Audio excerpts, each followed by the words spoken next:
जिसका सहारा रघुनंदन होगा, उसका सफल क्यों न जीवन होगा, उसका सफल क्यों न जीवन होगा।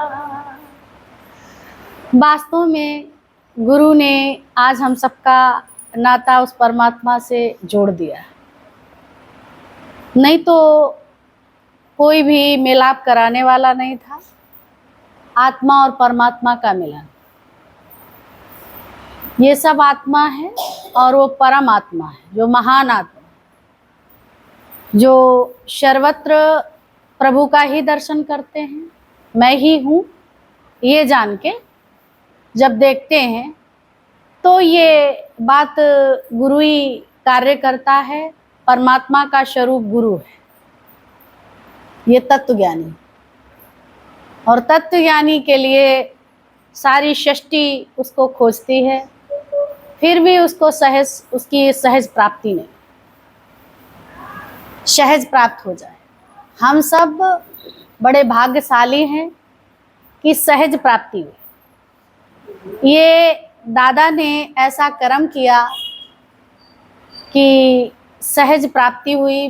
उधर से भी लाइट जला दो, इधर से भी जला दो। तो सहज प्राप्ति का मतलब है कि हमको ढूंढना नहीं पड़ा, खोजना नहीं पड़ा। दादा ने खोज करी और हम सबको मिला दिया, उससे आत्मा और परमात्मा का मिलन करा दिया। कोई बात नहीं, दरवाजा खोल लो, दोनों छोड़ो, है नहीं लाइट। तो आत्मा और परमात्मा का मिलन करा दिया। बोला सतगुरु भय दलाल। जब दलाल सतगुरु बने तो किसकी दलाली कराई? दलाली लालन की। ये लाल हीरे मोती जवाहरात जैसे वचन हम सबको मिले, ये उन्होंने दलाली करी। दुनिया की दलाली करने में हमेशा ठगाबगी होती है, पर ये वचन हीरे मोती जैसे प्यारे लगते हैं, हमारे जीवन को बदल दिया। ये गुरु ने कृपा करी जो हम सबका जीवन बदला। यहाँ जो भी आया है सबका जीवन परिवर्तित हुआ है। 60 सुधरे सत्य संगत में। 6वीं बोला मूर्ख से मूर्ख व्यक्ति सज्जनों के साथ बैठने से उसमें साध संगत आ जाती है। 60 सुधरे सत्य संगत में। तो कैसा भी व्यक्ति हो, यहाँ आके परिवर्तन होता है। अंदर में शांति भी मिलती है, करार भी मिलता है, सब चीज यहाँ मिलती है। सौदा सब जगह की, पर वो सौदा ठीक नहीं। क्या थी वो सौदा? नश्वरता। पर ठीक है, इसके लिए बढ़िया है, पर उसके लिए हमको अवश्य नहीं बढ़ाना। गोधन गजधन बाजधन और रतन धन खान, और जब आवे संतोष धन सब धन धूल सम। जहाँ संतोष है वहीं परमात्मा है, वहीं सब कुछ है, वहीं आनंद है, वहीं शांति है। परमात्मा को ही आनंद और शांति बोला गया। बोला प्रसन्न चित्त व्यक्ति को मैं शीघ्र मिलता हूँ, प्राप्त होता हूँ। शीघ्र मतलब कतई बिल्कुल देरी नहीं है।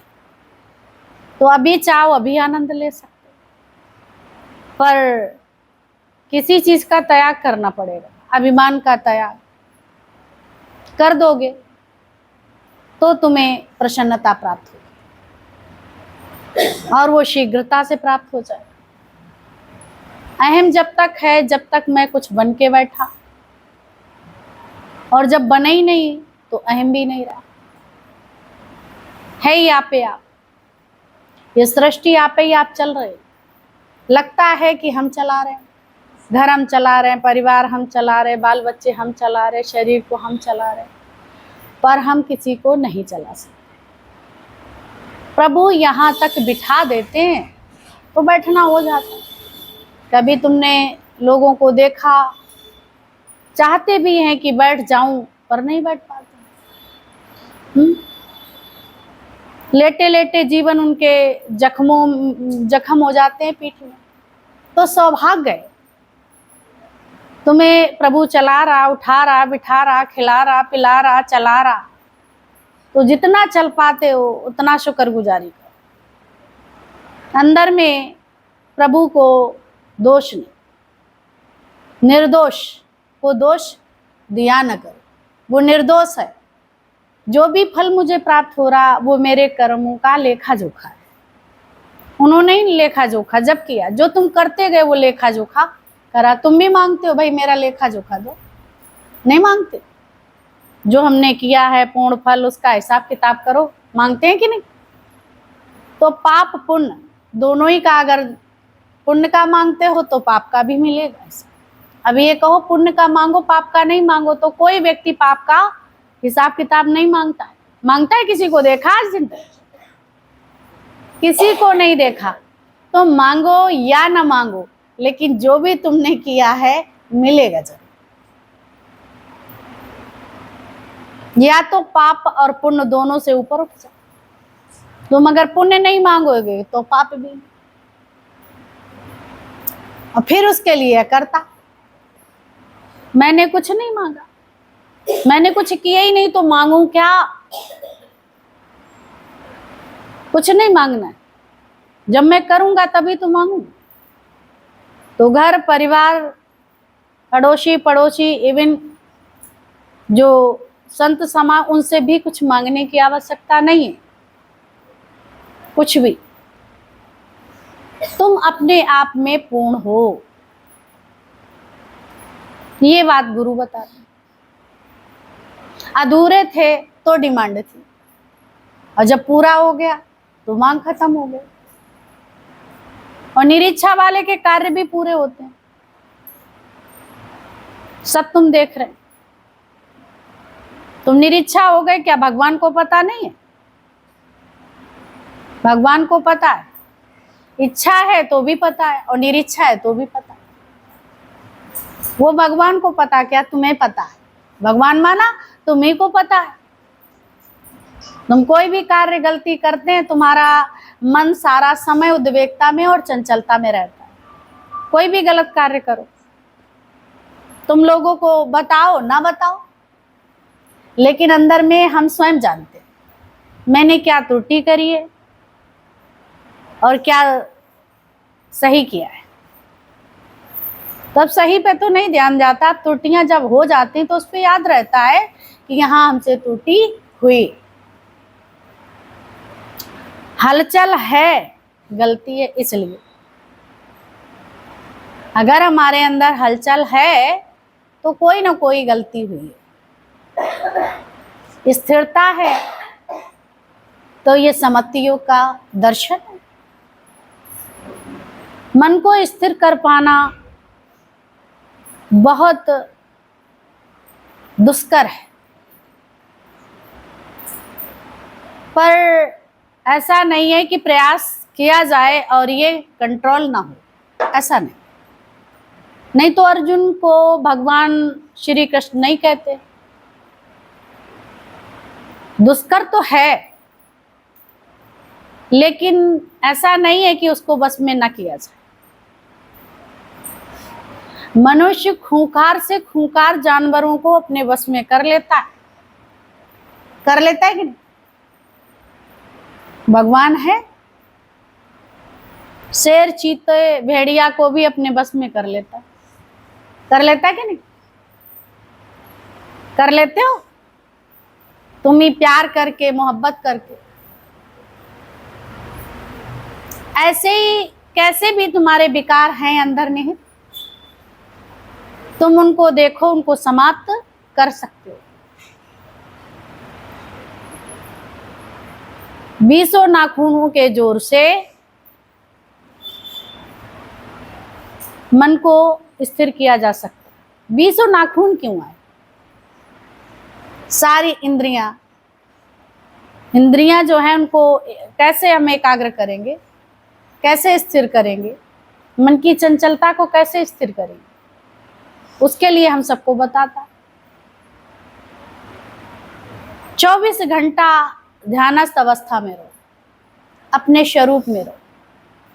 जब अपने स्वरूप में रहोगे तो आनंद शांति है, नहीं तो बिखरा बिखरा पड़ा है। देखो कार्य करते हो चारों तरफ, अगर पड़ा होता उल्टा सीधा तो कार्य तो करते हो लेकिन जल्दी नहीं होता, मन भी चंचल हो जाता। ऐसे ही अंदर में अगर अव्यवस्थित सब सामान पड़ी है तो मन को एकाग्र कर पाना बड़ा कठिन है। जब कोई इंद्रिय कुछ चाहती नहीं तो इंद्रियां भी शांत हैं, तो मन में भी कोई हलचल नहीं है, कुछ भी नहीं, शांत है। मन ये मधुसूदन से मिल चुका है। जब मन मधुसूदन से मिल गया तो फिर किसी वस्तु की दरकार नहीं है, कोई डिमांड नहीं, कोई मांग नहीं रही। तो कल जब बात चली, एक जगह गए हुए थे तो वीडियो में जब देखा होगा तो रानी चुड़ैला के विषय में बात कर रहे थे, शुक्रध्वज रानी चुड़ैला। ये दृष्टांत वशिष्ठ मुनि ने भगवान राम को समझाने के लिए ये दृष्टांत सुनाया था। और राम को, क्योंकि यहाँ वशिष्ठ मुनि और श्री राम का संवाद है, तो इसलिए बताया कि राज्य का त्याग कर देना सही है या आंतरिक त्याग, ये भगवान ने प्रश्न किया।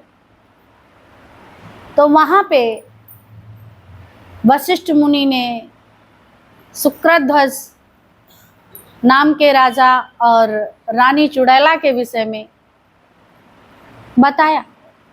एक बार कथा चल रही थी, भागवत के लिए बुलाया सप्ताह कराने के लिए शुक्रध्वज राजा शुक्रध्वज ने।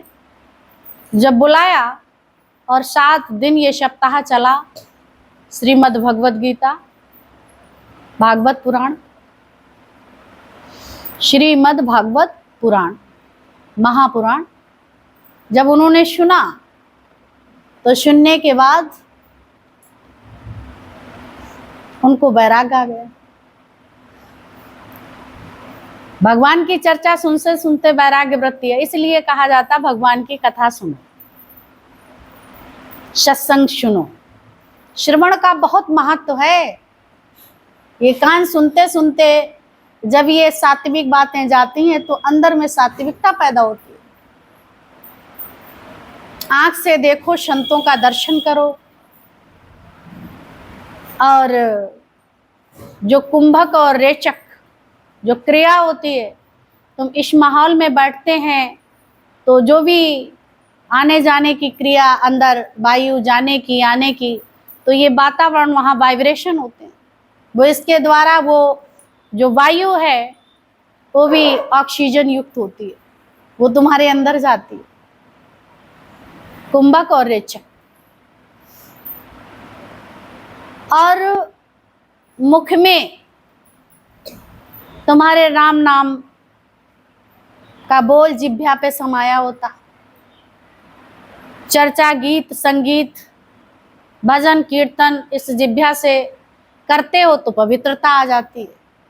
तो ये साध संगत में हो सकता है, ये भी नहीं बताया कि घर में हो सकता है, नहीं हो पाए। तुम अपने कर्म प्राणियों के साथ उलझ जाते हो कि नहीं? वहां हो पाएगा 24 घंटा? नहीं हो सकता। वहां भी तुम दाएं बाएं देखने लगोगे, ये करने लगोगे, वो करने लगोगे, ध्यान तुम्हारा भटक जाएगा।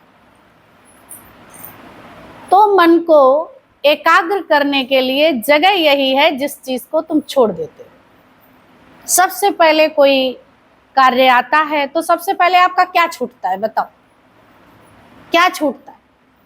क्या छूटता है? सत्संग। क्यों छूटता है? क्यों छूटता है? सबसे पहले सत्संग क्यों छूटता है, इसका आंसर दो। क्योंकि अभी मैंने उसका महत्व नहीं समझा, अभी पूर्णता समर्पण नहीं है। किसके कारण? किसके कारण? पूर्ण समर्पण ना होने के कारण। अभी प्राथमिकता तुम्हारे जीवन में सत्संग की नहीं है, तब ये छूटता है। सांसारिक कोई भी कार्य है, ये मायावी कार्य है, ये तुम्हें उठा के ले जाते। ये भी तो जरूरी है, वो भी तो जरूरी है, पर आप सत्संग छोड़ सकते हैं, पर वो नहीं छोड़ सकते। छोड़ सकते नहीं, छोड़ पाते। गुरु आज्ञा में रहना बड़ा कठिन है। तब कहा गया, शीश दिए ईश मिले तो भी सस्ता जा। जो कदर करना सीख गए हैं वो जानते हैं, जब शीश माना, ये सिर ये जो है तुम्हारा, जब तुम दे देते हो तो फिर अपनी मनमानी नहीं करते। जब तक देते नहीं हो तब तक मनमानी है। इसके मतलब मैंने शीश नहीं दिया। मनमाने ढंग से चलने का मतलब है शीश ना देना। जब भगवान को शीश चढ़ा दिया तो तुम्हारा शीश नहीं है, और तुम फिर उसको बेईमानी से ले लेते हो। फिर भी गुरु कुछ नहीं कहता, क्योंकि जानता है इनके सुखों को ठेस लगेगी तो जो उल्टे हो जाएंगे। क्योंकि आदत पड़ी है बात ना मानने की। जीवन में किसी के सामने मन झुका है नहीं, तो वो गुरु के सामने भी उद्वेगता देता है, और ये झुकना यही सिखाता है। कितना भी तुम कोशिश करो, लेकिन अगर गुरु ने तुम्हारा हाथ पकड़ लिया है, तुम टे करो चेचे, वो मुंडी एक बार पकड़ लेता है, छोड़ता नहीं। गर्दन छोड़ता है? नहीं छोड़ता। हम लाख कोशिश करें कि हम अपनी मनमानी कर लें तो रात दिन तुम्हें नींद नहीं आएगी। अगर तुमने सही से ज्ञान सुना है, अगर तुम भटक गए, तुमसे त्रुटि हो गई, तुम्हें चैन नहीं आएगी जब तक तुम उसे एक्सेप्ट नहीं कर लेते। तब तक बोला, अगर वो कहे सागर का पानी मीठा, जल मीठा, तो मीठा ही है। लेकिन मन ने संसार में कभी कहा ही नहीं कि मीठा है। कैसे मीठा कह दूं? है तो खारा, मैं मीठा कैसे कहूं? ये तो नहीं मैं कर सकती। मन उद्वेगता देगा। लेकिन गुरु क्या करता है? खारा ही तो था, इसमें क्या था? इस अटरी में सब खारा ही था। लेकिन गुरु ने कहा मीठा है तो मीठा मान। बोला कैसे मीठा है?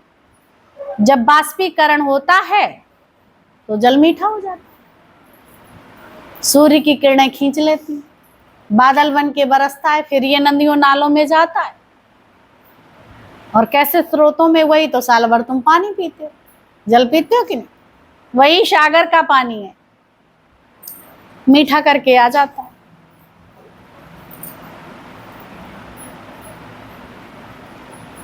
तो सागर का पानी जो मीठा है, तो बोले गुरु की मीठा है तो कह दो मीठा है।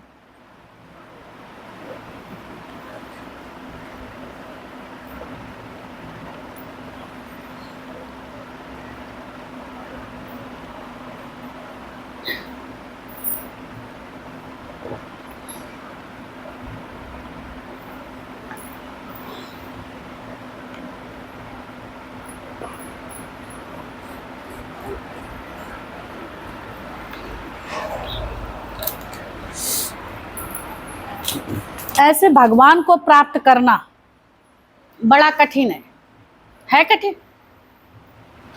भगवान को ऐसे प्राप्त करना बड़ा कठिन है। ऐसे तुम सीधा भगवान सूर्य को देख पाना बड़ा कठिन है।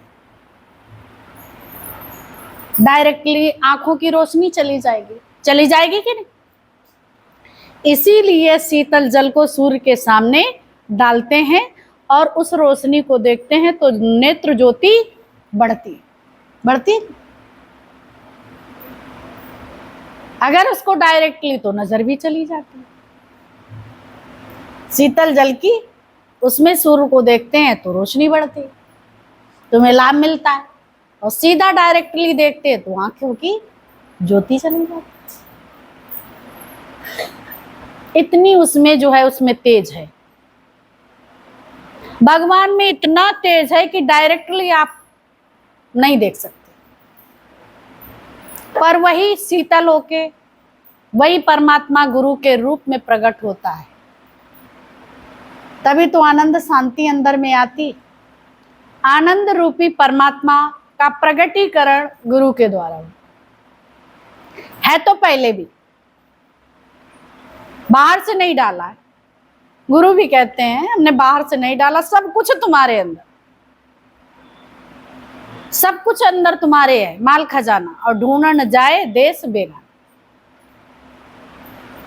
जब गुरु के रूप में देखते हैं तो अपने आप तुम्हें शीतलता प्रदान होती, तुम्हारे अंदर की शक्ति बरकरार रहती है कि अभी घूमने गए तो वहां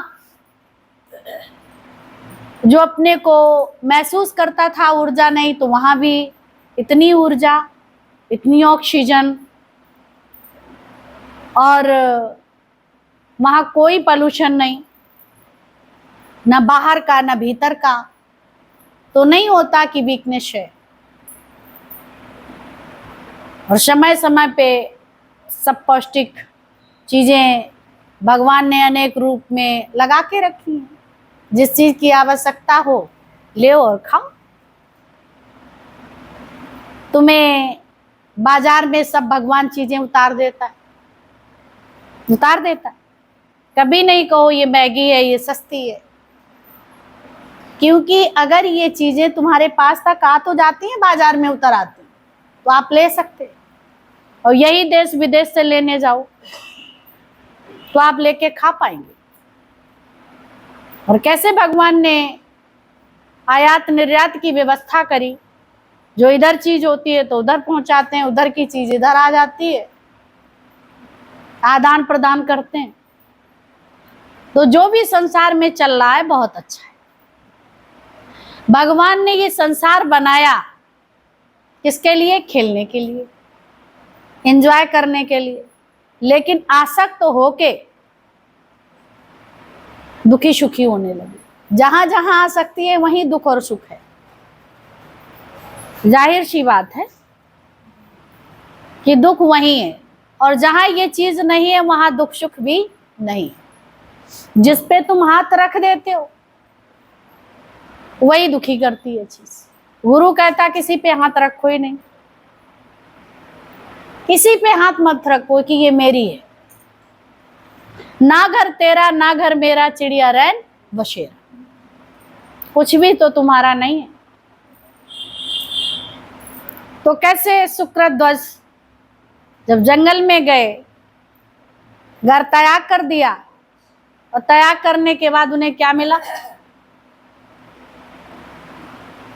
बाहर का त्याग किया, राज्य का त्याग किया, पर अंदर में राज भी था और राजनी चुड़ैला भी थी और प्रजा भी थी।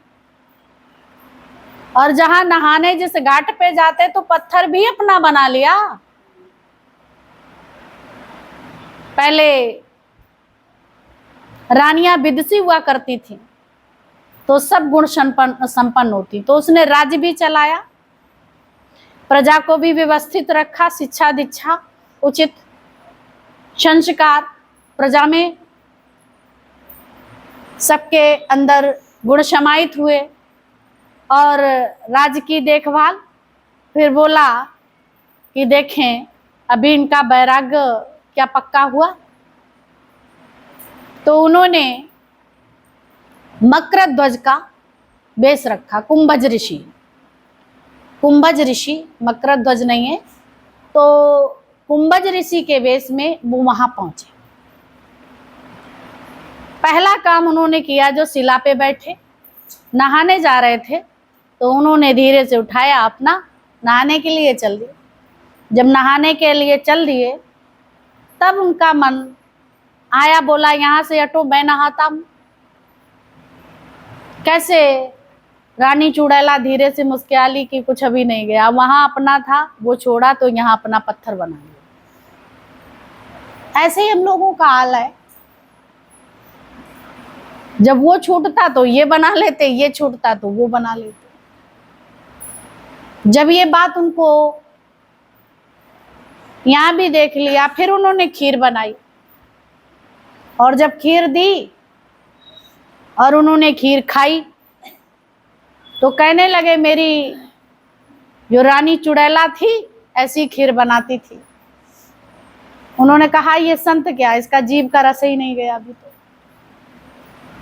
पत्थर भी, राज्य छोड़ा तो पत्थर बना लिया, स्वाद छोड़े तो खीर का रस नहीं गया।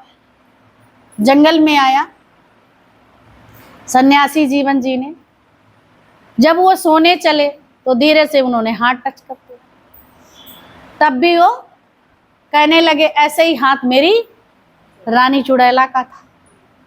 तो अभी भी से सुख नहीं भूला।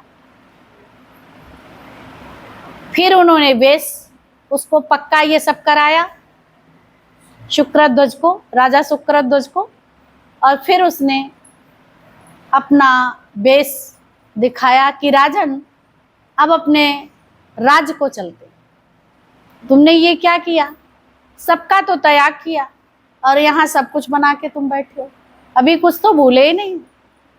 उन्होंने उनको वैराग्य पूरा कराया, और कराने के बाद पक्का जब निश्चय हो गया, निर्लिप्तता आ गई, साथ में वो रही, गुरु उनको स्वीकार किया, और फिर उन्होंने राज्य में आदेश कराया और राज्य में पहुंच गए। राजा को लेके उचित यथाउचित उनका स्वागत किया गया और फिर अपने राज्य में चले।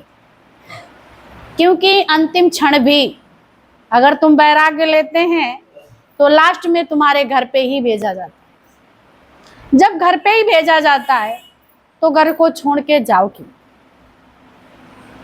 अंदर से वैराग्य लो, और बाहर की वस्तुओं से, बाहर से कोई वैराग्य की आवश्यकता नहीं है।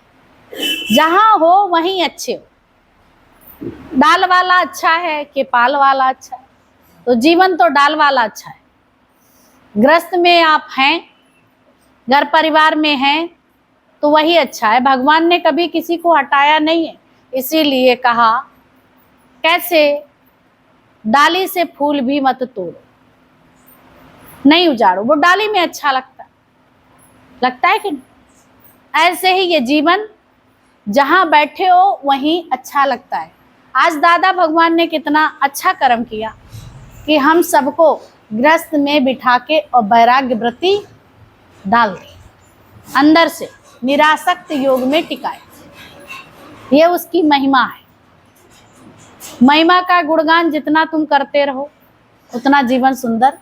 तो घर का नहीं त्याग, नहीं वर का त्याग, कुछ भी त्याग नहीं। जो त्याग नहीं योग्य चीज है वो तुम्हें पहले बता दी। कौन सी ऐसी वस्तु है जो तुम्हें आनंद और शांति नहीं लेने देती? बाहर की चीजें आनंद शांति नहीं लेने देती कि भीतर की? कौन सी नहीं लेने देती? भीतर की, जो भीतर में बसी हुई है, वो चीज हमको आनंद शांति नहीं लेनी। तो इसलिए कोई दोषी नहीं है कोई दोषी? कोई दोषी है? कोई दोषी नहीं।